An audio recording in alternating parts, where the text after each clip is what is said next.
বাড়িতে আলু আছে, তাহলে বানিয়ে ফেলো এমন মচমচে আলুর পাঁপড়। একবার খেলে বারবার খেতে মন চাইবে। বাইরের পাঁপড় ভুলে যাবে, কারণ এই রেসিপিটা এত সহজ আর টেস্টি যে সবাই রেসিপি চাইবে। মাত্র কয়েকটা সাধারণ উপকরণ দিয়ে তৈরি করে নেওয়া যায় এমন মচমচে আলুর পাঁপড়। তাহলে চলো দেখে নেওয়া যাক রেসিপি। আসসালামু আলাইকুম, welcome to my channel kitchen এলেন অফিসিয়াল। তোমরা কেমন আছো বন্ধুরা? আশা করছি যে যেখান থেকে ভিডিও দেখছো অনেক অনেক ভালো আছো। তো আলুর পাঁপড় বানানোর জন্য আমি একটা আলু নিয়েছি। এই একটা মাত্রই আলু দিয়ে কতগুলো পাঁপড় হবে দেখো, দেখতে থাকো। প্রথমে আমি আলুর খোসাগুলোকে কেটে নেবো এইভাবে করে। খোসা কেটে ভালো করে ধুয়ে নিয়েছি। প্রথমে মাঝখান থেকে আমি এইভাবে কেটে নেব আলুটা। কেটে নিলাম। এবার একটা বোলেতে পানি দিয়ে আলুগুলোকে আমি খুব ভালো করে একটু ধোবো। এইভাবে করে কষ্টে কষ্টে ধুয়ে 5 মিনিটের মতো রেখে দেবো। আলুর যে রসটা আছে না, এটা এতে উঠে যাবে। আর আলু যে কাটার সময় যে কালোটা আসে, সে কালো ভাবটা আর থাকবে না। দেখো 5 মিনিট রেখে দিয়েছিলাম, পানির কালারটাই বদলে গেছে দেখো। এভাবে করে ধুয়ে নিয়েছি। এবার আমি কেটে নেব। যেভাবে আমরা আলু ভাজার জন্য আলু কাটি না, আলু ভাজি করি, ওইভাবে কেটে নেব।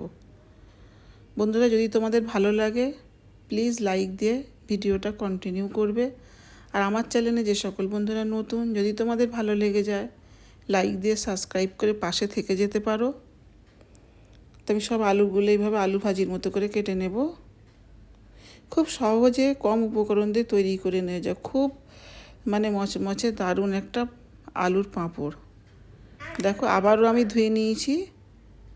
দেখো পানির কালারটা দেখো সাদা। 3-4 বার করে ভালো করে পরিষ্কার করে ধুয়ে নিয়েছি। এবারে সোজা চলে যাব ফ্রাই প্যানে আমি অল্প একটু পানি দিয়েছি। আলুটাকে আমি হালকা একটু ভাপ দিয়ে নেব, মানে আলুর যে কাঁচা ভাবটা সেটা চলে যাওয়া পর্যন্ত আমি একটু ভাপ দিয়ে নেব। দেখো ঠিক একবার এরকম ফুটবে আর নামিয়ে নেব। আলু সেদ্ধ হবে না, দেখো একটুও সেদ্ধ হয়নি, শুধু কাঁচা ভাবটা দূর করার জন্যে এরকম করে নিলাম। এবার একটা মিক্সির জার নিয়েছি, দিয়ে দেবো আলুগুলো। সব আলুগুলো দিয়ে দিচ্ছি। দিয়ে অল্প একটু পানি দিয়ে দিলাম। ওই আলুগুলোকে আমি একটু পেস্ট করে নেব। খুব সুন্দর পেস্ট হয়েছে দেখো। এবার একটা বোল নিয়েছি, একটা ছাকনা নিয়েছি দেখো। ওতে আবার আমি আলুটা ঢেলে, মানে আলুর পেস্টটা ঢেলে আমি ছেঁকে নেব।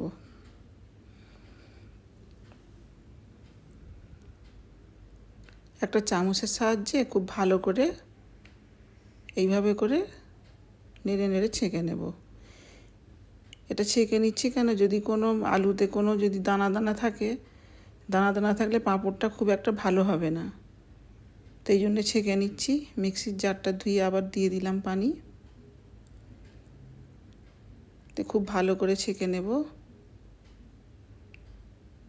মিহি একটা পেস্ট তৈরি হয়ে যাবে। দানা দানাগুলো সব ছাঁকনিতে আটকে যাবে। এইভাবে করে ছেঁকে নিতে হবে। খুব মজার হয় পাঁপড়গুলো। দেখো ঠিক এরকম এতটা, এটা দেবো না, এটা ফেলে দেবো, এগুলো দানা দানা। সবগুলো এইভাবে করে ছেঁকে নিয়েছি। ঠিক এরকম হবে দেখো।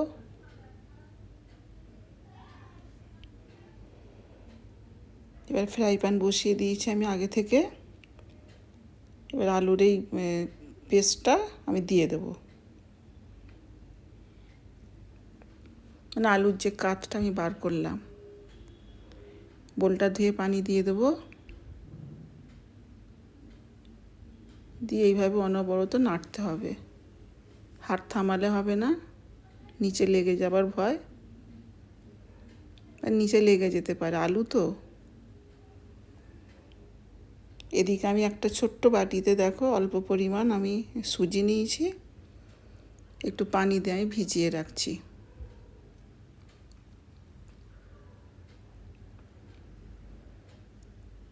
এদিকে দেখো আলুটাকে আমি একটু পানি দিয়েছি, তো এইভাবে করে একটু আমি ফুটিয়ে ফুটিয়ে একটু কমিয়ে নিচ্ছি। দেখো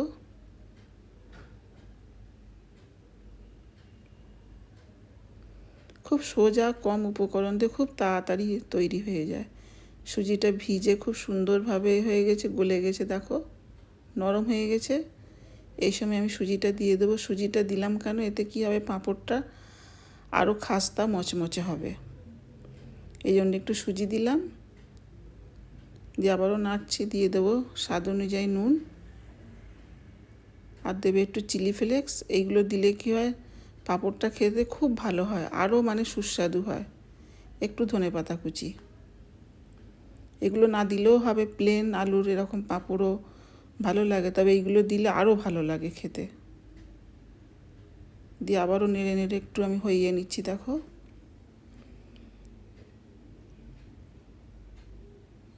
খুব বেশি মানে ঘন হবে না, খুব পাতলাও থাকবে না, মিডিয়াম আঁচটাকে একবার জোর মানে একবার হাই একবার লো, এইভাবে করে এটাকে বানাতে হবে। আলুর চিপসের আর কি কাইটা যেটা, এটা বানাতে হবে। দেখো ঠিক এরকম হয়েছে। আমি একটা স্টিলের বড় থালা নিয়েছি, দেখো তো আমি তেল ব্রাশ করে নিচ্ছি। আমি সর্ষের তেল নিয়েছি, যে কোনো প্লেট বা থালেতে দিলে হবে, যে কোনো প্লেট নিলেও হবে। তেল ব্রাশ করে নিলে কি হয়, পাঁপড়টা খুব সহজে উঠে যায় আর তুলে নেওয়া যায়। দেখো একটা ছোটো হাতা নিয়েছি, এইভাবে করে অল্প অল্প করে দিয়ে আর হাতার পিছন দিক দিয়ে এইভাবে করে গোল গোল করে দেব।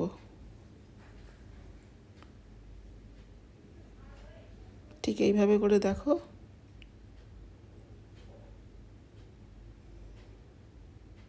খুব সুস্বাদু হয়েছিল এই পাঁপড়গুলো খেতে। আরও একটা করছি, দেখো এই ধনেপাতা চিলি ফ্লেক্সের যে ফ্লেভার না, খুব সুস্বাদু হয়েছিল খেতে পাঁপড়। দেখো সবগুলো আমি এইভাবে করে নিয়েছি। এগুলোকে আমি 2 দিন ধরে রোদে শুকিয়েছি।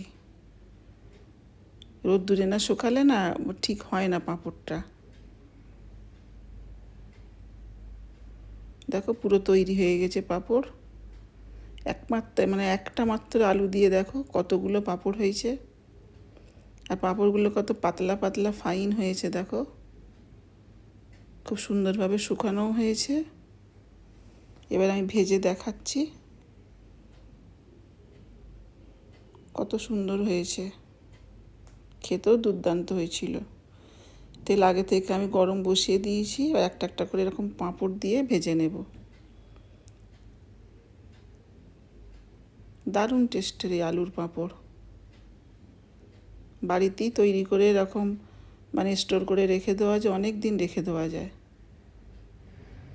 অনেক দিন রেখে খাওয়া যায়। অনেকগুলি আমি ভেজে নিচ্ছি। দেখো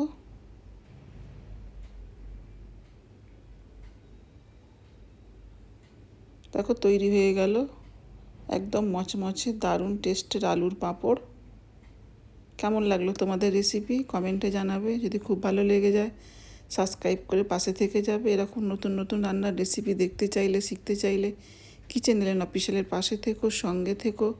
আবারও দেখা হবে অন্য কোনো ভিডিওতে অন্য কোনো নতুন রেসিপি নিয়ে। ততদিন তোমরা ভালো থেকো, সুস্থ থেকো। এতক্ষণ সঙ্গে থাকার জন্য অনেক ধন্যবাদ।